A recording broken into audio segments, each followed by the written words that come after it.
231, vous l'avez? Parce que la dernière fois, on avait vu que, en principe, qui veut qu'on ne dise la bénédiction sur la bougie samedi soir que sur une bougie qui s'est reposée Shabbat. C'est-à-dire qui n'a pas été allumée pendant Shabbat. Vous vous rappelez de ça? Oui. Ou qui a brûlé pendant Shabbat. Parce que si elle a brûlé pendant Shabbat, on considère qu'il y a eu une... Alors c'est un peu bizarre parce que ce qu'on avait dit, on parlait justement de la bougie allumée par un non-juif. On va y revenir d'ailleurs. Ce qu'on avait dit, je retrouve le passage. On avait vu ce principe. Bon, c'est maintenant qu'on va le voir. C'est une braïta qui explique pourquoi est-ce qui explique qu'une bougie qui a fait Shabbat, on dit la beracha dessus, à l'issue de Shabbat, dans l'Abdallah. Par contre, une bougie qui n'a pas fait Shabbat, c'est-à-dire qui a brûlé pendant Shabbat, on ne fait pas. D'accord? Alors, à quoi on pense? On pense à une bougie qui a été utilisée par un non-juif, par exemple, pendant Shabbat. À l'époque, il n'y avait pas existé, les gens s'éclairaient avec des bougies. Donc les gens travaillaient à la lumière de la bougie. Donc si un non-juif a utilisé une bougie pendant Shabbat pour s'éclairer, pour travailler, le juif, après Shabbat, donc mettons que cette bougie-là, il veut l'utiliser après Shabbat, elle est encore allumée, pour Boré Moresh. Juste, même si on prend avec la bougie d'Abdallah la flamme d'une veilleuse... On ne parle pas de ça, on va voir, on verra ça, on verra plus tard, mais imaginons le cas. Vous avez un voisin non-juif, aujourd'hui c'est en électricité, à l'époque il n'y avait que les bougies. Il utilise sa bougie Shabbat pour s'éclairer, pour travailler, etc. D'accord? Après Shabbat, vous, juif, vous allez voir votre voisin. Est-ce que je peux prendre ta bougie que tu as utilisée pendant Shabbat? Elle est encore allumée. Et je m'en sers pour Boré Moresh. Réponse non. Pourquoi? Parce que même si c'est un non-juif, le non-juif il n'est pas astreint au Shabbat. Mais si moi, juif, j'avais fait ça pendant Shabbat, cette bougie, je n'ai pas le droit. Donc c'est un travail. Elle a fait un travail en fait interdit Shabbat. Parce que le Kiddusha dans la bougie. Ouais, c'est bizarre. Ouais. Une mélacha qui a été faite, Rachid dit Melechet Avera. Un travail transgressif, interdit, que le non-juif, en vérité, c'est pas pour lui c'est pas interdit. Mais moi, juif, j'aurais pas le droit pendant Shabbat d'allumer une bougie, d'utiliser, etc. D'accord? On considère que c'est lié à l'objet. C'est voilà. Pas simplement le fait de l'acte d'allumer. C'est même pas lié, exactement. C'est lié à l'objet qui a en quelque sorte transgressé le Shabbat. Bizarre, c'est comme ça. Au détriment du repos sabbatique. Voilà. Ouais. Mais on a des fois des cas est-ce qu'on a le droit on a le droit de faire travailler son animal Shabbat? Bon, lui, c'est moins en pratique parce qu'on n'est plus dans des sociétés agricoles, etc. Mais à l'époque où ils avaient des animaux, le labour, etc., on n'a pas le droit de faire travailler son animal Shabbat. Donc il y a une notion du repos de l'animal, pas que d'être humain. Il y a même une discussion entre Beth et Beth Shammai concernant les objets Shabbat. Est-ce qu'on peut les faire travailler ou pas? Ouais. Après Beth Shammai, je n'ai pas le droit de faire travailler un objet Shabbat. Interdit. Même si je le programme avant Shabbat, comme on fait nous avec les nutries, etc., d'après lui, c'est interdit. Parce que ton objet aussi doit se reposer Shabbat. C'est intéressant. L'homme, l'animal, et selon Beth Shammai, même l'objet. Bon, Beth Hillel dit c'est pas nécessaire, il n'y a pas de Shabbat du Kédi, d'objet. Et on tranche comme Beth, heureusement. Sinon, on ne pourrait même pas mettre les plaques électriques et comment on fait alors? Si les objets doivent se reposer Shabbat. Ah ouais. Donc on suit Beth Hillel. C'est une discussion dans Shabbat.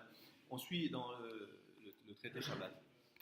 Et finalement, on suit Beth Hillel qui n'a pas de notion de repos des objets.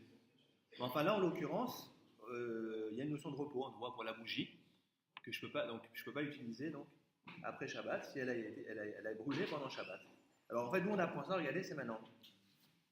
Tanoura banane. Parce que je rappelle que tout ça, ça vient de la Mishnah qui interdit d'utiliser certaines bougies ou certains parfums pour l'Abdallah Motzei Shabbat. Vous vous rappelez? On avait vu que par exemple les parfums des morts, qui servaient pour les morts, ou alors d'Avodah Zara, qu'on servait à des cultes idolâtres. On ne peut pas en faire un usage ensuite sacré, etc. Et au détour de... Parce qu'on ne donne pas forcément la raison. Quand on dit au début, on ne dit pas de bracha sur le nerf des non-juifs, on ne dit pas pourquoi. Parce qu'il y a deux, je vous rappelle, il y a Avodah Zarah et il y a les non-juifs simplement.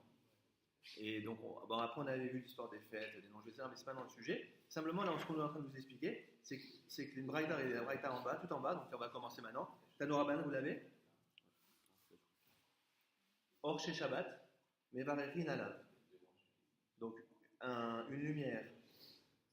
En fait, c'est une lumière au sens du feu, quoi, le feu. Tout en bas, vous l'avez? Chez Shabbat, qui s'est reposé, en fait, qui a cessé de jouer son rôle, quoi. Était éteint. Mevarechi Nalav. On dit la beracha dessus. C'est bon? Donc, quand on dit la beracha, c'est on dit Boré Meor Haesh. Ou chez Bara Meor Haesh. On avait vu ça la dernière fois. On rappelle selon Beth Shammai. D'accord? Ça vous y est? J'ai juste avant de continuer, j'ai revu l'histoire de. C'est très bizarre. On avait dit que finalement, tout le monde est d'accord que chez Bara, c'est du passé. Vous vous rappelez ça? Parce que Benjamin dit qu'il faudrait dire la bracha, bah ouais, mais chez Bara, Meor Haesh. Dieu qui a créé au passé la lumière du feu. Et on pense à quoi? On pense à la lumière de la création. D'accord? Alors maintenant, non, il faut dire Boré, Meor Haesh. C'est ce qu'on fait. Mais Benjamin ne dit pas du tout, il faut dire Shebara, Meor Haesh. Il y a deux nuances. D'abord, qui a créé au passé, Meor, la lumière du feu. Alors que Bethel dit non, Boré, je traduis pas pour l'instant, Meoré, les lumières, Haesh, du feu. Très bizarre comme discussion. Il y en a un qui pense que le feu il a une seule couleur, et l'autre il dit non, il y a plusieurs couleurs dans le feu. Vert, bleu, etc. Vous vous rappelez, Rachid? Donc il y a plusieurs lumières différentes, plusieurs couleurs dans le feu. Bon, peu importe. Mais maintenant, nous la dernière fois on a dit que finalement Boré ça veut dire quoi? Boré Meoresh. C'est quoi Boré? Créé. Qui a créé ou qui a au passé? Passé, qui continue. Non. Alors oui, on avait Rachid proposé de dire que c'est un présent continu, pas du tout. Finalement, on a conclu que même Boré, ça veut dire du passé. La preuve, tous les jours dans le Yotzer, on a vu le verset d'Isaïe, de Amos, des prophètes, où là-bas on parle de Dieu chez Boré, Yotzer Harim qui crée les montagnes, Yotzer Or qui crée la lumière, ou Boré Rocher. Tout le matin dans le Yotzer, vous le dites. Or, c'est pas du présent, c'est du futur, c'est du passé. Dieu qui a créé. Parce que ça, c'est on l'a vu la dernière fois. Il faudrait revenir en arrière. Mais là-bas, c'est un Rachid se regarde sur Boré. Davar chez Boré Tamid. Tu vois? C'est comme presque du futur d'après Rachid. Qui créera en permanence, qui crée en permanence. D'où il sort ça? Il ne dit pas d'où il sort ça Rachid. Mais en tout cas, ce qui est sûr, c'est que Boré, ça veut dire aussi au passé. La preuve, c'est qu'il y a des versets dans les prophétiques, où le mot Boré est utilisé au passé. Alors au final, la Gemara, elle te rappelait, on avait vu la dernière fois, qu'au final, finalement, il n'y a pas de discussion. Qu'on dise Shebara ou Boré, c'est du passé. Alors pourquoi on se casse la tête? Tosfot, pourquoi est-ce que le Beth Hillel n'a pas pris un terme sans ambiguïté, qui est Shebara? On avait dit que le Beth Hillel, il préfère qu'on utilise un verset biblique, un verbe dans la Bible, Boré, qu'on voit plein de fois, Boré Rocher, etc., plutôt que Shebara, qui n'est pas dans la Torah, dans le Tanakh. Vous avez compris ça? On avait vu ça la dernière fois. Mais en vérité, il y a aussi, parce que j'ai regardé, mais alors non, parce qu'on a vu finalement, il n'y a pas de discussion. C'est bizarre. Alors, c'est parce que il y a quand même une discussion là, sur ce sujet. Pourquoi on dit qu'il n'y a pas de discussion? On va aller dans la Mishnah. Quand on avait vu un avis qui disait ça, la plié. Finalement, tout le monde est d'accord que ça veut dire Shebara. Et leur seule discussion, c'est quoi? C'est l'histoire de Meor ou Meoré, au singulier ou au pluriel. Alors en vérité, c'est pas vrai, il y a bien une discussion. La Mishnah dit bien l'un dit Shebara, l'autre Boré. Non, en vérité, la discussion, c'est qu'il y en a un qui préfère un terme sans ambiguïté. Quand vous dites Shebara, c'est sûr que c'est du passé. D'accord? Alors que Boré. Comment? C'est sûr que c'est du passé, mais sur le présent, ça voilà. Pas du présent. Quand tu dis Boré, voilà, c'est c'est pas clair. Si. Non, en vérité, non. Qui crée, c'est l'action. Oui, mais quand tu dis Boré en hébreu, c'est du présent. Oui. D'accord avec moi? Alors, qui continue. Oui, mais on a vu dans la Bible, dans le Tanakh, c'est du passé. Vous vous vous rappelez? On avait vu ça. Mm. Mais n'empêche que aujourd'hui, quand on dit boré, c'est du présent, c'est pas du passé. En vérité, c'est le mot En fait, boré. ça détermine l'action, ça ne détermine pas un temps. Ça détermine une action. Oui, on est d'accord avec ça. On est d'accord, mais nous, ce qui nous intéresse, c'est le temps. Parce que finalement, la conclusion, c'est qu'on voulait à tout prix que ce soit du passé. Parce que quand vous allumez votre lumière le samedi soir, c'est un souvenir de Dieu qui a créé le feu. D'accord? Donc on veut que ce soit du passé. Mais boré, finalement, c'est du passé. Mais c'est un verbe au passé qui n'est pas aussi clair que bara. D'où la discussion. Benjamin, il ne veut pas qu'il y ait d'ambiguïté. Alors tu dis chez bara, qui a créé au passé. Là, on est sûr, il n'y a pas d'interprétation. Alors que boré, vous êtes tous en train de dire, mais c'est du présent aussi, du présent continu, donc c'est ambigu. Donc on préfère un terme sans ambiguïté. Ok? Maintenant, ce qu'on est en train de voir, c'est l'histoire de la lumière du non-juif qu'on ne peut pas utiliser pour l'Abdallah. Alors maintenant, on est en train d'expliquer pourquoi. Parce que hors chez Shabbat, c'est une braïta, donc c'est un texte qui date de la Mishnah mais qui n'est pas dans la Mishnah. Une lumière qui s'est reposée, on dit la bracha dessus. Veshelo Shabbat, en revanche, si elle a brûlé pendant Shabbat, en mevarerim alav. On ne dit pas de bracha dessus. On ne parle pas du goy, là. Si, on parle d'une lumière d'un goy. Mais alors attention, ça pourrait être vrai, on verra aussi, ça pourrait être vrai de vous. Si vous avez, je vous donne un exemple. Vous avez votre bougie de vendredi soir, qui est très longue, elle dure 48 heures. Ça existe, il y en a un de 72 heures. Vous allumez votre bougie vendredi soir pour Shabbat, évidemment, et elle reste allumée tout Shabbat, jusqu'après Shabbat. Est-ce que je peux dire l'Abdallah dessus? Oui. Ben non. De prendre la flamme. Non, Non, ça c'est encore un autre cas. Ça on va voir après. On ne parle pas de prendre la flamme. Je parle la question c'est pas ça. C'est après tout, j'ai pas envie de me casser la tête à l'éteindre, rallumer, ou prendre une autre bougie. Je vais prendre ma bougie du Shabbat pour l'Abdallah. Est-ce que j'ai le droit? Donc c'est pas par rapport au juif. D'accord? c'est l'objet qui a travaillé. Je peux pas. A priori je peux pas. Faudrait voir. Non, je peux pas. Parce qu'on cherche la rupture. Ouais. Enfin, on cherche surtout une bougie qui n'a pas travaillé Shabbat. On a expliqué la dernière fois que même si l'usage c'est de prendre des bougies avec, on verra plus tard, plusieurs mèches, comme une torche. Ouais. Mais si on n'a pas de bougie avec plusieurs mèches, on peut prendre une bougie avec une seule mèche. Les fois, les gens y croient, j'ai pas de bougie avec plusieurs mèches, je ne fais pas la bracha de la bougie. C'est idiot. Même une allumette, on a dit. Vous n'avez pas de bougie, vous allumez une allumette et vous dites la bracha dessus. Donc l'acte d'allumer l'allumette appartient encore au Shabbat. Comment? C'est un paradoxe. Puisqu'on n'a pas encore fait la bracha d'Abdallah, on est encore dans l'espace-temps du Shabbat et on allume quand même l'allumette. Non, on n'est plus dans l'espace-temps du Shabbat. Parce que le Shabbat, il ne dépend pas de l'Abdallah. La sortie de Shabbat ne dépend pas de l'Abdallah. La preuve, c'est que les femmes qui attendent leur mari pour l'Abdallah le soir, est-ce qu'elles n'ont pas le droit d'allumer la lumière? Elles allument. Elles doivent dire en principe, idéalement, Baruch Amadi Ben Kodesh Lechol.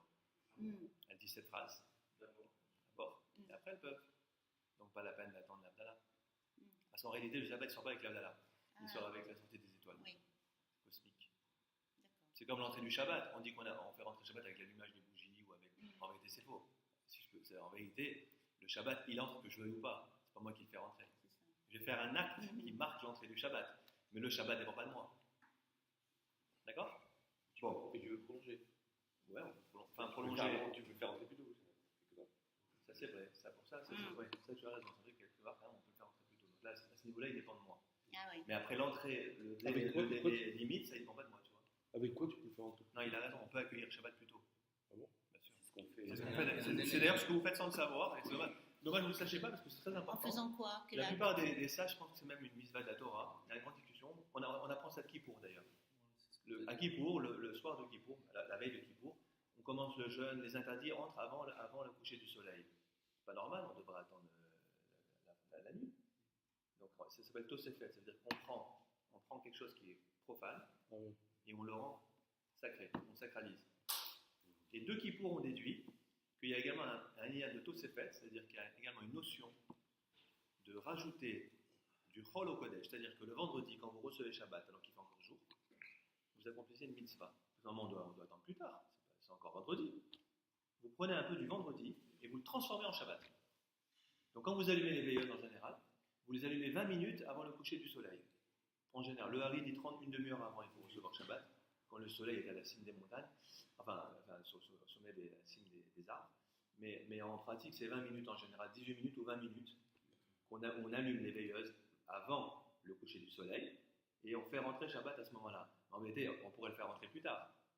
Mais il y a une mitzvah, un commandement, de prendre un peu du jour, de la semaine, et de le transformer en Shabbat. Donc pour rejoindre ce que dit Laurent, effectivement, là, à ce niveau-là, il y a quelque part quelque chose où le Shabbat dépend de moi, c'est de faire rentrer plus tôt. Mais n'empêche que, où ne dépend pas de toi, c'est la limite où il doit entrer obligatoirement. Oui, ça, c'est pas toi. Tu vois la différence? Ça va dans un sens. C'est une mitzvah. D'ailleurs, c'est même écrit que c'est pas bien. Parce qu'il y a beaucoup de gens qui attendent le dernier moment, voire même qui grignotent un peu sur le Shabbat. C'est pas bien de faire ça. Idéalement, il faut s'organiser pour essayer de faire rentrer un peu Shabbat avant et vous accomplissez une mitzvah en même temps. Donc du coup, pour la sortie de Shabbat, c'est les 3 étoiles. Ouais. Et après, j'allume ma bougie de Borémé avec une allumette ou quelque chose. Je peux, une fois que j'ai les 3 étoiles Ouais. qui sont dans C'est ce la qu'on fait, exactement. Il faut Voilà. attendre, Mais il faut j'utilise pas attendre le la sortie. Shabbat. Là, par contre, tu vois, pour la sortie de Shabbat, j'ai pas le droit de faire son Shabbat avant. Non, mais tu peux plonger un petit peu. Oui, tu peux prolonger, mais en réalité, il ne se prolonge pas. C'est-à-dire que dès qu'il y a la sortie des étoiles, Shabbat est fini. Et après, on dit l'Abdallah. C'est pas que la bougie, hein, c'est la bougie, le vin, Oui, etc., bien sûr. les parfums. Ce que j'ai compris là, Ouais. c'est qu'on n'utilise pas la bougie de Shabbat pour allumer la bougie de. Alors non, maintenant ce qu'on est en train de voir, voilà, effectivement, c'est si j'ai une bougie qui a brûlé pendant Shabbat, est-ce que je peux l'utiliser pour l'Abdallah à moitié Shabbat? Donc là, on est en train de dire que si la bougie, elle est restée éteinte, ce qui est le cas d'ailleurs de votre bougie de l'Abdallah, elle n'a pas été utilisée pendant Shabbat, je peux l'utiliser. Vous avez compris?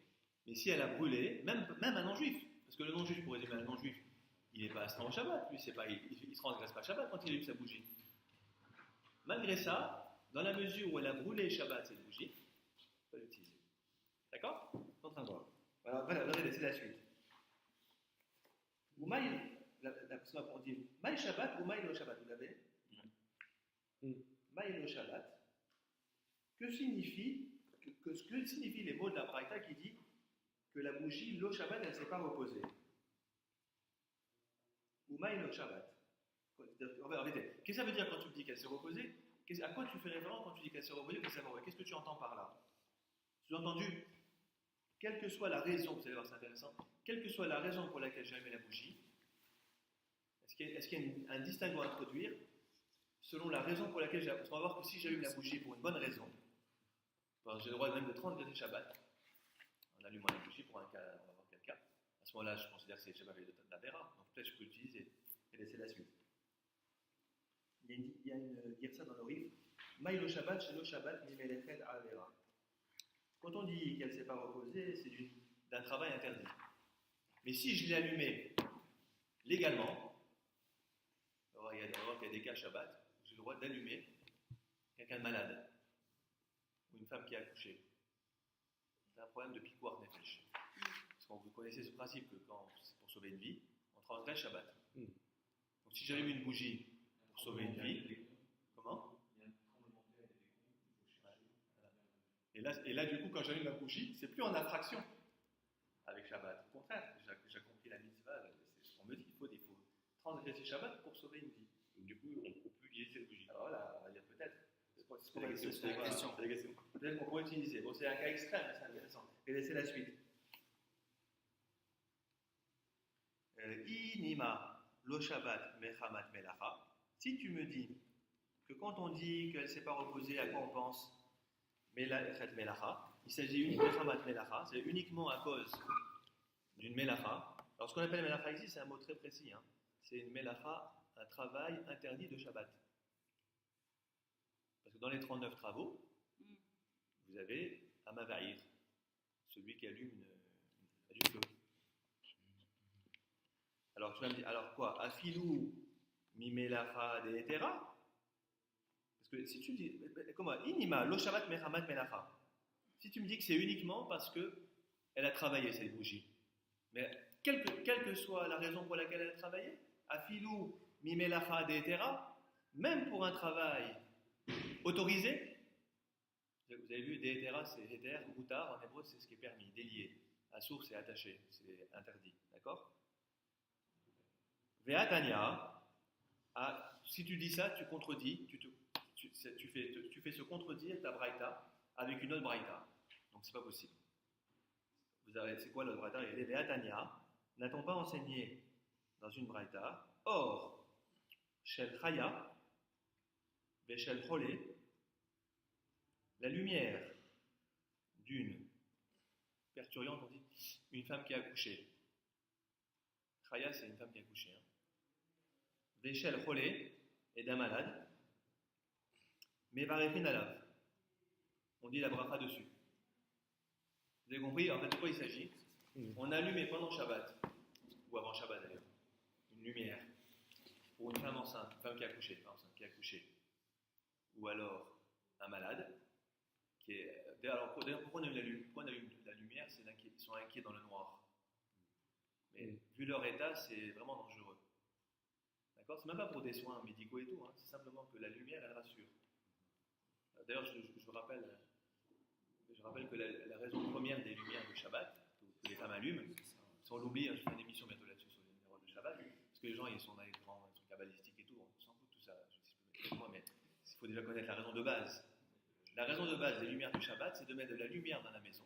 À une époque où il n'y avait pas d'électricité, et sans lumière, on est triste, on se dispute, mauvaise ambiance dans la maison. C'est la raison première pour le Shalom Bayit, mais pas au sens de la paix du couple, la paix dans la maison, au sens large. C'est ça la raison première. Maintenant, il y a aussi des cas de personnes qui sont dans des situations de détresse, de fragilité, la femme qui est accouchée, malade, etc., où ils ont besoin de lumière, sinon ils sont angoissés, inquiets, etc. Donc on allume la lumière. D'accord? Maintenant, ce cas-là, la Braïta dit que sur ce nerf, donc imaginez, vous avez allumé une bougie pour une personne enceinte, qui a accouché, ou un malade, elle reste allumée après Shabbat. Celle-là, la Braïta dit, je peux l'utiliser pour la plala. Je ne considère pas que j'ai fait un travail interdit avec. Vous avez compris? Puisqu'en fait, j'ai fait C'était permis. C'est permis. C'est un cas où j'ai le droit. Ok? Donc toi, quand la Braïta dit qu'il faut que la lumière ne se soit pas reposée, c'est-à-dire si j'ai une lumière qui ne s'est pas reposée, on ne dit pas de bracha dessus, ça laisse entendre, quel que soit le travail, c'est pas vrai, il y a une nuance à introduire. Il aurait dû écrire une lumière qui ne s'est pas reposée d'une melechet avera. Mais s'il s'est melacha deetera, en d'autres termes, tu as été trop général. La braïta s'exprime de manière trop générale. Vous avez compris? Pas si précis. Non. Donc on introduit une nuance maintenant, c'est que si la lumière a été brûlée pendant Shabbat, mais de manière autorisée, dans un cas autorisé, je peux l'utiliser pour l'Avdala. Vous avez compris? C'est ce qu'on introduit. Vous voyez, c'est ça des VA. Tania, c'est une question. Et n'attends pas enseigner une autre braïta qui contredirait ce que tu dis si pour toi c'est général. Quelle que soit la melacha, c'est interdit, c'est pas vrai? Si c'est melacha deetera, c'est permis. Alors regardez la suite. Amar Rav Nachman bar Yitzhak, effectivement, tu as raison. Il faut introduire une nuance qui n'est pas écrite. Donc c'est pas contradictoire en réalité. Simplement, la braïta n'est pas entrée dans les détails. Elle a dit une lumière qui ne s'est pas reposée, on ne dit pas de bracha dessus. Mais elle pensait, l'auteur de la braïta anonyme, évidemment, penser une lumière qui ne s'est pas reposée d'un travail interdit. Mais si c'est permis, ok, pas de problème. Voilà, donc Rav Nachman bar Yitzhak, il reformule Maï Shabbat. À quoi elle pense l'auteur de la braïta? À quoi il pense quand il dit qu'il faut que la lumière se soit reposée? Chez Shabbat, Mechamat, Melechet Avera. Qu'elle s'est reposée d'un travail interdit. Ce qui n'est pas le cas de la lumière pour une femme qui a accouché ou un malade. Vous avez compris? Ce qui veut dire que nos maîtres disent que même les objets inanimés, une neshama, une doucha, il faut respecter ça. C'est ce que semble. C'est intéressant, hein? Ouais, c'est ce qui semblerait effectivement. Ouais. Alors, regardez, la fin, elle va contredire ce que je vous ai dit tout à l'heure. Ça veut dire que si vous avez allumé une lumière avant Shabbat, regardez la suite. Tania la Me'ari, vous l'avez? On enseigne également dans une braïta, ainsi. Hacheshit. Hacheshit, c'est une lanterne. Alors, donc c'est quoi une lanterne? Une lanterne, c'est que vous avez un truc en verre, enfin, vous avez une bougie à la tête qui protège pour le vent n'éteint pas, et on a la lumière, comme c'est Halloween en ce moment. Halloween, c'est une fête, parce que tout le monde me pose la question, est-ce qu'on peut... En fait, c'est une fête païenne au début, qui est devenue chrétienne. Intéressant de voir. C'est un peu comme Noël d'ailleurs. Au départ, c'est païen, ça devient chrétien. Mais au début, c'est pas chrétien. C'est une fête. Donc on peut donner des bonbons. Non, parce qu'on va poser des questions. Est-ce qu'on peut faire des ateliers Halloween et tout? Bon. Donc en fait, vous avez une lanterne, et imaginez, vous avez une lanterne que vous avez allumée avant Shabbat. Regardez, c'est le cas. Hacheshit, Shaita Doleket, qui était en train d'Olek, Madlik, brûler, se consumer, quoi, la bougie à l'intérieur, ou la veilleuse, c'était plutôt des veilleuses d'ailleurs. Veolechet Kol Ayom Kulo, et elle continue à brûler toute la journée de Shabbat. Les Motzei Shabbat, Mevarechin Alea. À l'issue de Shabbat, Voilà. on dit la bracha dessus. Alors maintenant, du coup, je vous dis le contraire de ce que je vous dis tout à l'heure. Vous avez une bougie de vendredi soir, vous allumez avant Shabbat, et qui brûle jusqu'après Shabbat, vous dites la bracha dessus. Pourquoi? C'était avant. Parce qu'il n'y a pas eu de travail interdit dessus. J'ai allumé quand c'était permis. Maintenant, on comprend que quand on dit qu'on n'utilise pas la bougie du goy dont on parle, en fait, c'est une bougie, alors, soit qui a été allumée pendant Shabbat, ou alors qui a été allumée avant Shabbat, mais qu'ils utilisent pendant Shabbat, voilà, pour travailler pendant Shabbat. Ça fait avant la fin de Shabbat. Parce que si on a commencé à allumer avant Shabbat, et celle-là pendant Shabbat, Oui. à 3 heures d'après-midi par exemple, on peut y faire la bracha, ça marche pas. Non. Mais là, non, elle est éteinte, de toute façon, comme tu fais. Non. Supposons qu'on ait allumé avant Shabbat, Oui. et qu'elle s'éteigne à midi, Ouais. le lendemain. Du fait qu'elle ait changé d'état, tu ne peux pas l'allumer après. Une fois qu'elle est éteinte, il n'y a plus de problème.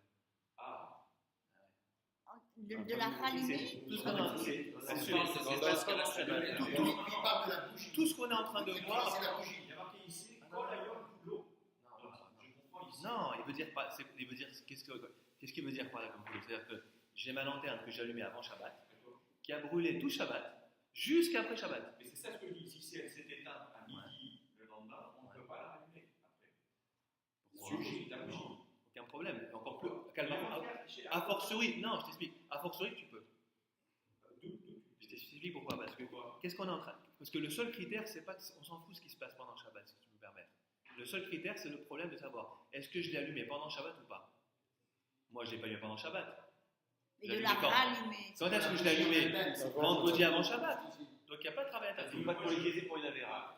C'est ça le différemment. Là, je dis Kol Hayom Kulo, je peux comprendre qu'en fait c'est une question d'état. Ça veut dire que de la même manière que l'état avant Shabbat s'est allumé, elle sort de Shabbat time, le statut n'a pas changé. Là, ce que tu dis, c'est qu'en fait ce qui compte, c'est le statut avant Shabbat et pas quand il se passe. Mais je crois que le Regarde, question de savoir- regarde Rashi, regarde les Rashi sur Shaita Doleket Veolechet. Donc la Sheshit, la lanterne, qui brûlait tout le Shabbat. Et moi je l'ai allumé avant Shabbat. Regarde ce qu'il réagit. Les filles chez l'eau Ne'emda Ba'avera, chez l'eau ou de l'Eka de Shabbat. Tout est là. Il n'y a pas de Avera qui a été faite avec, de transgression, puisqu'elle n'a pas été allumée pendant Shabbat. Je l'ai allumée avant Shabbat. Vous avez compris? Il y a une chose que je n'ai pas compris. Si elle s'arrête au milieu de Shabbat, Ouais. on peut la rallumer à ce moment-là? Tout à fait. Ah non, Non, pas pas pendant Shabbat. Shabbat. Non, Après, c'est ça. tu peux l'utiliser pour la dalle. Pour la dalle. Après. Après, surtout pas pendant. Oui, Là, justement. la question qui est posée, c'est Ça, savoir. ce qui compte, c'est que quand moi je l'ai allumé, c'était pas pendant Shabbat. Oui, Ça c'est c'était interdit. avant.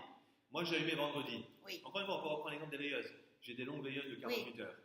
C'est le cas. J'ai le droit de prendre une veilleuse de 48 heures Oui. vendredi et dire la Et Ligue elle dépasse largement le Shabbat. Oui. Donc j'ai dit la bracha dessus et elle brûle jusqu'après Shabbat. Oui. Et ben je peux dire la bracha dessus tout de suite. Aucun problème. Ah, Pourquoi? c'est ça. Parce qu'on ne considère pas qu'il y a un travail interdit qui a été fait avec. D'accord. Elle a été allumée quand Shabbat n'était pas rentré. Donc C'est il n'y a ça. pas de problème. Vous avez D'accord. compris? On a saisi Par contre, la si nuance. jamais, supposons un juif il transgresse Shabbat, il allume une bougie pendant Voilà, Shabbat, c'est ça. là j'aurais pas le droit. Parce qu'il y a une avéra qui a été faite. D'accord. Vous C'est imaginez? de savoir entre les mains de qui elle est passée. Ce qui compte, en fait, c'est pas vraiment la bouillie, c'est si on a fait une avéra dessus. Exactement. C'est l'action qu'on a Il y a pas une fait. suspicion de. Que la bougie brûle ou brûle pas, c'est pas le problème. Le problème, c'est ce qu'on fait. C'est- On suspecte qu'un païen, par exemple, C'est l'usage qu'on en fait. et puis allumer la. Voilà. Donc ça s'entend qu'il y a deux critères. Alors, il y a l'histoire qu'on ne l'a pas allumé pendant Shabbat, et il y a aussi le fait qu'on n'ait pas utilisé pendant Shabbat quelque chose d'interdit. Parce que le non-juif, dont on parlait, on peut imaginer qu'il allume aussi avant Shabbat. Oui. Alors quel problème? Mais pendant Shabbat, il s'en sert pour son travail. On va voir ce qu'est exactement la nature de l'interdiction qu'il fait. Bon, en tout cas, voilà. En tout cas, c'est plus clair. Donc c'est pour ça que je te dis tout à l'heure. Donc si vous avez une lumière qui a été allumée avant Shabbat, donc il n'y a pas d'interdiction qui a été faite. Elle est allumée encore après Shabbat, hop, Borémeur. Je n'ai même pas besoin de l'éteindre et de rallumer. Hein. On n'est pas obligé non plus Non. d'aller prendre une autre bougie. Non. Oui, d'accord. Pas la peine d'éteindre ou de prendre une autre ou d'éteindre et de Très rallumer. bien. Je la prends directement et je suis bon, c'est rare. Hein. Enfin, on remarque que ça peut arriver. Oui. Regarde, il y a une femme, elle n'a pas de bougie, elle n'a qu'une bougie 72 heures. Ouais. ou 48 heures. Moi qui voyage beaucoup, ça m'arrive de ne pas avoir trouvé ce qu'il faut, d'arriver avant Shabbat. Alors, je vais t'expliquer.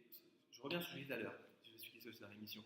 Comme les lumières de Shabbat, à l'origine, c'était pourquoi? Pour la lumière dans la maison, la paix dans la maison. Aujourd'hui, qu'est-ce qui vous éclaire? C'est les bougies ou l'électricité?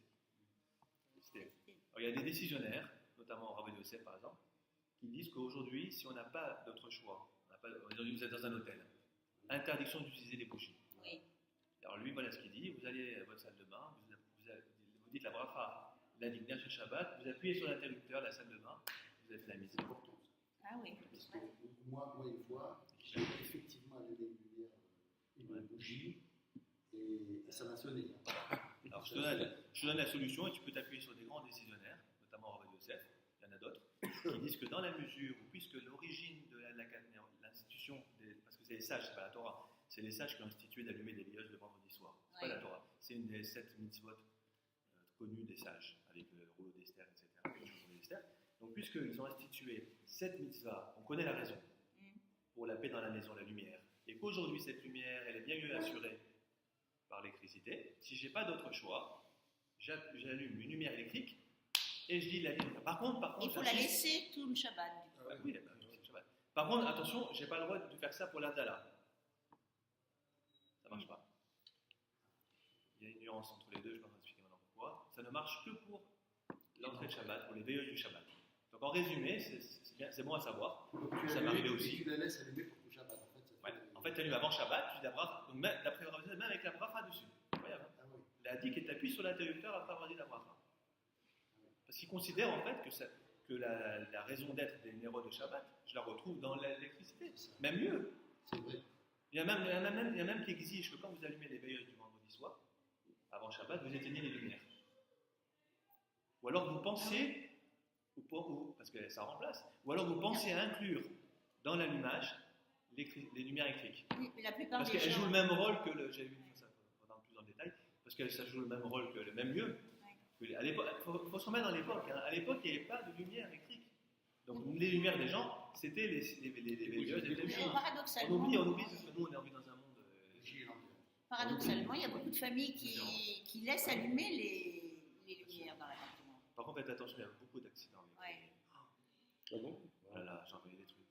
Là, il y a eu Là, il y a une femme qui est décédée. il y a eu un Ils vendent des fois des bougies de fête là, en plastique. Oui, ça brûle.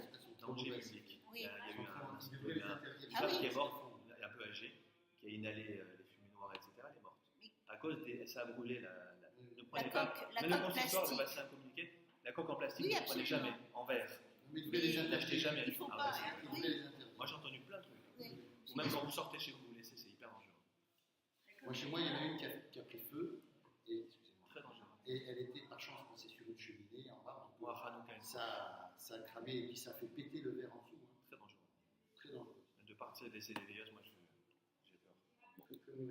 Et donc le fait que les gens laissent allumer les lumières dans l'appartement justement pour Shabbat, pour ne pas avoir à toucher l'interrupteur, c'est un paradoxe par rapport à la bracha d'allumage d'un interrupteur. Puisque vous venez de dire qu'éventuellement on peut utiliser Non, l'interrupteur. c'est si j'ai pas d'autre choix. Mais idéalement, il faut que je prenne des veilleuses ou des bougies. Parce que ça a été institué comme ça. C'est toujours comme ça. Dans la halakha, il y a ce qu'on doit faire idéalement et ce qu'on peut faire si on n'a pas le choix. Pour répondre à ta question. C'est-à-dire, si je peux faire idéalement, je fais idéalement. Maintenant, si je n'ai pas d'autre choix, comme dans ton cas, c'est bon de savoir que j'ai une autre solution. Mais c'est une solution a posteriori, pas a priori, vous avez compris? Tout est comme ça. C'est toujours ce que je devrais faire idéalement. On appelle ça l'echatrila, a priori. Et Bedi Avad, c'est je suis dans une situation où j'ai pas d'autre choix que puis-je faire? Vous comprenez? J'ai pas de vin vendredi soir. Comment je fais le kidouche? Avec du pain. Mais si j'ai du vin, fais pas sur le pain. C'est de la posteriori, vous avez compris? Mais par contre, c'est bon à savoir, si je suis au bout du monde, j'ai pas de vin, je cumule, au lieu de dire à Geffen, je fais le Nettil avant le kidouche, je fais mon kidouche, quand j'arrive à Geffen, je dis à Motzi, je mange pas le pain, mais Kadesh à Shabbat, je mange un et je vais. Mais ça, c'est vrai que parce que j'ai pas le choix. Il ne faut pas déduire, je vais faire ça quand j'ai envie, je prends du vin, soit je prends du pain. Vous avez compris? Même chose pour répondre à votre question. Je voudrais que tu termines, parce que je discute ça, j'ai vu ça trop souvent. tu es à l'hôtel, donc tu es en voyage, et arrive le moment de la Abdallah. Ouais. Tu n'as pas la bougie, mais tu avais. Alors, moi, ce que je fais parfois, parce que des fois, je ne fais pas toujours, j'ai la bougie du Shabbat. Est-ce que donc là, effectivement, je peux faire la Abdallah sur la bougie du Shabbat? Si j'ai bien compris, oui. Ah, tu veux dire qu'elle s'est éteinte? Si elle est encore allumée, oui. Si elle est encore allumée. Bah, Et tu tu peux- l'as allumée avant. Et voilà. Non, mais Et tu si peux j'en ai aussi, pas, ah, mais tu peux aussi l'éteindre, Je peux faire tu sur peux un aussi pied. l'éteindre et la rallumer, hein, c'est pas interdit. On verra ça plus tard. après Shabbat. Après Shabbat, soit elle est encore allumée, je fais directement, mais on peut aussi imaginer que je l'éteigne et que je dise après la bracha dessus. C'est pas... Ouais. Et je peux faire sur un briquet ou un truc comme ça, la Abdallah? Non. Briquet, je pense que oui aussi. Ouais, je pense que oui. Il faudrait voir. L'allumette, c'est sûr que oui. Le briquet, à voir. Je pense que oui. En tout cas, pas ce qu'il écrit, ça c'est sûr. Ah, d'accord. Une torche ou une lumière comme ça, là, ça marche pas. Ça marche que pour. Parce que là, pour le coup, on recherche vraiment le feu de la création. Maintenant, vous comprenez pourquoi. Vraiment le feu de la création. Vous voyez? Alors que le feu dans la Nakav Nerod de vendredi soir, c'est pas le feu qui m'intéresse. C'est l'éclairage de la maison. Alors justement, C'est la différence. il doit y avoir C'est une autant, autre vocation. Les deux Nérod n'ont pas la même vocation. il doit y avoir autant de bougies que de chants. Alors, normalement, le vendredi soir. Ouais. Non, en pratique, on allume. Normalement, on devrait allumer dans toutes les pièces de lit. À l'époque, ils faisaient comment? Ouais, Ils allumaient ils allument dans toutes les pièces. Ils s'éclairaient avec. Mais en tout cas, où il faut vraiment allumer, c'est à l'endroit où vous mangez. C'est-à-dire, alors pas forcément sur votre table, pas à la table du repas, hein, mais que vous la voyez en face. Ça aussi, si on apprend ça, que c'est Nérod Shabbat, c'est à l'endroit du kiddush, où on mange. Mais idéalement, ils allumaient partout. Ah oui, parce que c'était leur lumière. D'accord? Mais la Zahar, c'est des Ravanan. C'est des rabbinanes. C'est rabbinique. 100% rabbinique. 100% rabbinique. Ouais. 100% rabbinique. On avance? Alors maintenant, on va rester encore un peu dans ce sujet de, suivez bien, de l'allumage de la bougie. Toujours pour Motzei Shabbat. Il y a des Tano Rabbanan, vous l'avez? C'est écrit Tano Rabbanan Nochi, Shi'idlik mi Israël. Vous l'avez? On va commencer ça aujourd'hui. Donc, alors, c'est quoi? Donc, c'est notre braïta, encore une autre braïta, un autre texte qui donne l'époque de la Mishnah, mais pas dans la Mishnah, qui revient sur la problématique de la bougie que je peux utiliser ou pas pour l'Abdallah, d'accord? À l'issue de Shabbat. Donc, Tano Rabbanan, une braïta enseigne. Nochi c'est un non-juif. D'accord? Nochi, un non-juif. Shi'idlik mi Israël, qui a allumé. Alors, attendez, c'est quoi le cas ici? Après Shabbat. Shabbat est sorti. Et il y a un non-juif qui allume d'une bougie d'un juif, à partir d'une bougie d'un juif. Shi'idlik mi Israël. C'est le cas. Comment? C'est l'inverse. L'inverse. Ou l'inverse. Non, mais il y a aussi l'inverse, regardez. Ve Israël, Shi'idlik mi Nochi. Ou alors l'inverse. Après la sortie des étoiles, un juif, Israël, qui allume à partir d'une bougie d'un non-juif. Alors vous avez compris qu'on suppose quoi, dans les deux cas? Que c'est une bougie qui a brûlé pendant Shabbat. Et qui brûle encore après Shabbat. D'accord? Maintenant, qu'est-ce qui se passe? C'est que moi, j'utilise cette bougie-là pour allumer la mienne pour l'Abdallah. C'est ça le cas, d'accord? Vous avez compris? En fait, c'est simple. C'est un non-juif qui avait une bougie, il l'utilise pendant Shabbat. Moi, j'ai pas envie d'utiliser cette bougie-là. Mais là, je n'utilise pas la bougie. J'allume à partir de la sienne. Oui. C'est un peu différent. J'allume à partir de la sienne. Ou alors l'inverse. L'inverse, on comprend. C'est un étranger qui vient. Ça ne dérange pas. Le premier cas, tu veux dire. Ouais. Le premier cas, le cas, c'est un non-juif qui allume à partir d'un juif. Ouais. Non, mais non, là, ça va quand même poser question. Est-ce que je peux utiliser cette lumière que ce non-juif a allumée pour l'Abdallah? C'est ça le cas, en fait. Donc, c'est quoi le cas? Un non-juif qui, après Shabbat, allume de la lumière d'un juif. On est à la sortie des étoiles, après Shabbat. D'accord? Ou alors l'inverse, un juif, Israël, Shi'idlik mi Nochi, qui allume à partir de la lumière d'un non-juif. Mevarechin alav.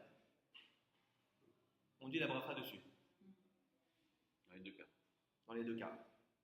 En fait, vous avez compris ici que c'est pas le même cas, hein. C'est pas comme ce qu'on a vu avant. Hein. C'est pas que je prends la lumière, je lui prends sa lumière. C'est que j'allume la mienne à partir De la sienne. de la sienne qui a travaillé Shabbat. Mm. Mais je prends pas sa lumière. J'allume comme à Yom Tov quand vous utilisez une bougie allumée pour fumer ou pour allumer une veilleuse le deuxième soir de fête. Vous avez compris ce qu'on fait? Et le cas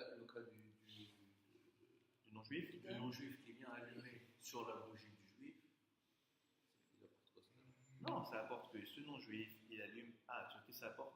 Après Shabbat, on s'en fiche, il vient, il allume. Non, sur la on bougie. peut imaginer que quand il allume à partir du juif, Ouais. le juif avait laissé allumer sa lumière tout Shabbat. C'est ça le cas. Bah ouais, Mais il quelles vient, il conséquences? s'allume, il fait ce qu'il veut. Non, maintenant que ce non-juif il est allumé Ouais. à partir du juif, Ah, est-ce que je peux encore est-ce que je quand peux même utiliser sa lumière du non-juif? C'est ça le cas. Vous avez compris? Ouais. Alors là, ça veut dire ici que la lumière n'est pas liée au temps. Comment? Ça veut dire que la lumière, l'esprit et le corps sont distincts. C'est ce qu'elle dit. La première partie, la Braïda, Oui. qu'est-ce que tu veux dire par là? Ben, elle dit que cette histoire de prendre la lumière, une autre lumière, quelle que soit la lumière précédente, ça veut dire que la lumière n'est pas liée au temps. Il y a une rupture. Non, elle dit que la lumière n'est pas liée au temps. C'est ce que semble dire. Qu'est-ce que tu entends par pas lié au temps? Parce qu'elle dit que si j'ai bien compris ce texte, elle dit cette lumière, je peux l'allumer d'un étranger ou d'un juif, quel que soit ce qui s'est passé avant. Et donc la lumière, quel que soit ce qui s'est passé avant, donc elle est indépendante du temps. Donc la lumière, c'est la lumière, indépendante du temps. Tout à fait. Donc elle dit que la lumière, ça veut dire que l'esprit est indépendant du corps. L'esprit est indépendant du corps. Ouais, Ça se dit le texte. D'accord, je vois ce que tu veux dire. Mais parce que là on parle d'un cas où ce que je suis en train de faire, je le fais après Shabbat. D'accord? Et qu'il y a une dissociation avec ce qui s'est fait avant. On rejoint ce que je dis. Ouais, tout à fait. Donc c'est indépendant du temps. Donc elle Exactement. dit la lumière est indépendante du temps. Alors, on va voir, on va l'analyser. Ce qu'on va faire, c'est qu'on va analyser. Ce texte, on ne comprend pas trop. On va l'analyser. Mais simplement, déjà comprenez le cas. Donc, c'est un non-juif qui allume après Shabbat sa lumière à partir d'une lumière d'un juif, ou l'inverse. Un juif qui allume après Shabbat sa lumière à partir de la lumière d'un non-juif. Mais varichin alav. On dit la bracha boré meorel dessus. Et j'ai une question d'ailleurs. Ouais. Est-ce que, voilà, on est Motsei Shabbat, il y a un non-juif qui allume la lumière. Ouais. Est-ce que j'ai le droit de veiller dessus? C'est pas moi qui allume, c'est pas ma femme, c'est lui qui allume. Est-ce que je peux faire dans Aucun problème. C'est la bracha boré meorel, c'est pas sur l'allumage en fait. D'ailleurs, on verra. Ça, on va y venir dans quelques temps. On verra que la bracha, la bracha, elle est, voilà. En fait, elle est plutôt, pour être plus précis, sur la jouissance de cette lumière. l'éclairage. On verra d'ailleurs, on verra l'histoire de pourquoi est-ce qu'on regarde la main, Oui. le reflet de la bougie. On verra tout ça bientôt. On rapproche la main de la bougie. Parce qu'il faut voir on verra que l'idée, c'est de jouir de la lumière qui m'était interdite pendant. Je ne pouvais pas jouer pendant Shabbat parce que je n'ai pas d'allumer les lumières, etc., les bougies. Donc c'est une notion de jouissance. D'ailleurs, on verra, je vous avais même expliqué, pour ceux qui se souviennent, que ce n'est même pas une bracha de mitzvah ici. C'est une bracha même pas non plus une bracha de jouissance comme quand je mange. Il y a trois catégories. La bracha sur un commandement, bracha sur une jouissance, manger, boire, etc. Et troisième catégorie, bracha de louange, de remerciement à Dieu. La plupart des décisionnaires pensent que la bracha de Boré Moash est une bracha de louange à Dieu, de me permettre de jouir de la lumière. Et c'est étonnant. D'où, je vais expliquer que normalement, il faut d'abord voir la lumière avant de dire la bracha, comme je vois l'arc-en-ciel avant la bracha, ou comme j'entends le tonnerre avant de dire la bracha, ou comme je vois les éclairs, parce qu'il y a une bracha sur chaque chose. Oui. L'idée, c'est d'abord, je vois le phénomène naturel qui m'émerveille, et après, je loue Dieu. Là aussi, je vois la lumière de l'Avdallah, j'en jouis, et après, je dis la bracha. Tu fais ça sur la image, c'est pas du tout lié à Ouais, l'image. exactement. Donc, c'est pas du tout lié à l'allumage. C'est pas du tout lié à Ça ça. se fait que quand je mange, On remettra ça. je fais la bracha avant, et là je jouis d'abord, et ensuite je fais la bracha. Pourquoi ça? Non, normalement, on devrait dire la bracha qu'après avoir joui de l'aliment. La preuve, Birkat Amazon. Mais quand on fait. C'est une déduction d'Agmara qui dit que si déjà tu remercies Dieu, une fois que tu as joui de la chose, tu pourrais être ingrat, juste ce que je voulais, merci, au revoir. Et pourtant, on remercie Dieu quand même. Alors, quand tu n'as pas encore mangé, que tu as faim, tu vois que tu dépends de lui, à plus forte raison que tu dois bénir. C'est un raisonnement à fortiori d'Agmara pour déduire. En fait, du Birkat Amazon, je déduis toutes les brachot avant de manger, qui sont rabbiniques en fait. La seule bracha de la Torah, c'est Birkat. Parce que c'est que tu mangeras, tu te rassasieras, et pour le coup, c'est une bracha qui vient après la jouissance. Mais si déjà après la jouissance, où tu pourrais être ingrat, tu remercies, alors quand tu as besoin, tu as encore faim, remercie. C'est comme ça qu'on déduit le bracha de début du 6e chapitre de Brachot. Il y a deux chapitres avant, on avait vu ça. Voilà, maintenant regardez, on termine là-dessus, donc là, on est en train de dire, donc on a dit qu'on peut bénir sur cette bougie. Maintenant regardez à la fin de la braïta, Nori minori, en levarechin alav. Ah, si c'est un non-juif qui allume sa bougie après Shabbat, à partir de la bougie d'un non-juif, là par contre, en levarechin alav, je ne peux pas dire la bracha boré meorej dessus. Alors maintenant, ce qui va venir évidemment, c'est quelle différence? Regardez, c'est la suite. Vous l'avez? La braïta s'arrête là. Et la suite, c'est le Ben Agmara qui commente. Maïshena, Nochi, Minochi. Quelle est la raison? Quelle est la différence? Ça veut dire, pourquoi la braïta interdit d'utiliser la bougie Nochi, Minochi qu'un non-juif a allumé à partir de la bougie d'un autre non-juif? Pourquoi? Delo, Mishum Delo Shabbat. Pourquoi c'est interdit? Parce que cette bougie ne s'est pas reposée. Suivez bien le raisonnement, c'est très subtil. Pourquoi est-ce qu'on m'interdirait d'utiliser la bougie d'un non-juif que lui-même a allumée avec la bougie d'un autre ami non-juif? Pourquoi on m'interdit ça? Parce que la bougie à partir de laquelle il a allumé ne s'est pas reposée Shabbat. Et si elle s'était reposée? C'est ça, il y a le. Non, mais là on pense qu'elle ne s'est pas reposée. Encore une fois, on est à une époque où ils travaillaient avec la lumière. Leur lumière à eux, c'était des bougies pendant Shabbat. Et puis il allumait peut-être pendant Shabbat, etc. Alors maintenant, il y a un problème. Regardez la suite. Iari, si c'est ainsi, si c'est ça la raison, Israël minorinami, allo Shabbat. Quand le juif allume sa bougie à partir de celle d'un non-juif, et là on a dit qu'on dit la bracha dessus. Il ne faudrait pas. Il a allumé à partir d'une bougie qui ne s'est pas reposée. Il n'y a aucune différence. Vous avez compris, la question est très forte. Il n'y a aucune raison de permettre là et d'interdire là. C'est la même raison qui fait que tu interdis d'utiliser la bougie. Voilà, ça c'est la bougie d'un non-juif. Ça c'est la bougie. Et donc, j'ai une bougie d'un non-juif. Moi je ne suis pas juif. Je viens, après Shabbat, j'allume ma bougie à moi à partir de la bougie de mon copain non-juif. Le juif vient, il dit la bracha dessus. Oui, non, on interdit ça. On interdit au juif de la bracha dessus. Pourquoi? Parce qu'elle a été allumée à partir d'une bougie qui avait Shabbat. Mais alors quand le Israël, il allume sa bougie à partir de après Shabbat, après la bougie d'un non-juif. Et là on dit, tu dis la bracha dessus, mais elle ne s'est pas reposée non plus, celle-là. Mais il y a une différence. Donc, vous avez compris? Oui, une différence parce que le non-juif qui va allumer sur la bougie du non-juif, peut-être que la bougie qu'il utilise, elle a peut-être travaillé Shabbat.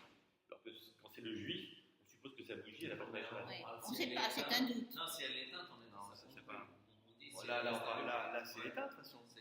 Le cas c'est de. Oui, mais parce qu'elle est éteinte, qu'elle n'a pas été utilisée pendant Shabbat. Non, mais il faut que c'est éteint. Non, non, c'est éteint, on a dit. C'est pas le rapport au non-juif? Oui, mais parce que le principe, c'est est-ce que la bougie est utilisée pendant Shabbat ou pas? On suppose que le juif, il l'a pas utilisée pendant sa bougie, mais si c'est un non-juif vient avec sa bougie, elle a peut-être été utilisée pendant Shabbat. On ne sait pas. Non, mais là elle est éteinte. Oui, Là, elle a pu être allumée. J'ai l'impression, parce que quand on dit. Non, ça revient à préciser les choses. Quand on a dit qu'une lumière qui ne s'est pas reposée Shabbat, on ne dit pas la bracha dessus. Est-ce que ça veut dire qu'elle est encore allumée après Shabbat? Non, je pose la question. Ou alors, si elle s'est éteinte, je peux l'utiliser. Non, je ne sais pas. Non, ça veut Ouais, dire ouais. ça veut dire qu'elle Toi, tu sembles dire que. Moi, je pense que c'est lié à la bougie. Moi, j'ai l'impression C'est-à-dire que si la bougie est utilisée, même si elle est éteinte, à partir du moment où elle a été utilisée pendant Shabbat, on ne doit pas l'utiliser. Alors, donc, qu'est-ce qui te gêne alors? Non, mais ça explique pourquoi effectivement on interdit effectivement d'utiliser une bougie qui a été allumée par un non-juif à partir d'une bougie d'un non-juif. Parce que ce qui est lié, c'est la bougie. C'est pas le problème de l'allumage. Non, je vois ce que tu veux dire. Mais quand le juif, il allume avec la bougie d'un non-juif. Comme c'est avec sa bougie. Oui, mais il utilise une bougie qui a été utilisée au Shabbat. Non. Ah, Parce qu'on a dit que le problème c'était l'allumage. L'allumage, c'est pas gênant. Non, parce qu'on peut aussi considérer que le problème, c'est Non, pas je la vois ce bougie, qu'il- c'est la lumière elle-même, c'est la flamme elle-même Non, mais ce que je veux dire, Laurent, c'est que quand moi, juif, j'utilise la bougie d'un non-juif, qui a été que lui-même a allumé à partir d'un non-juif, Oui. les deux ne se sont pas reposés. C'est ça que je veux dire. Vous avez compris ce que je veux dire? Oui. il semblerait que c'est la provenance qui compte. On va voir la suite. Ouais, bon, voilà, je vois ce que tu veux dire. Je vois ce que tu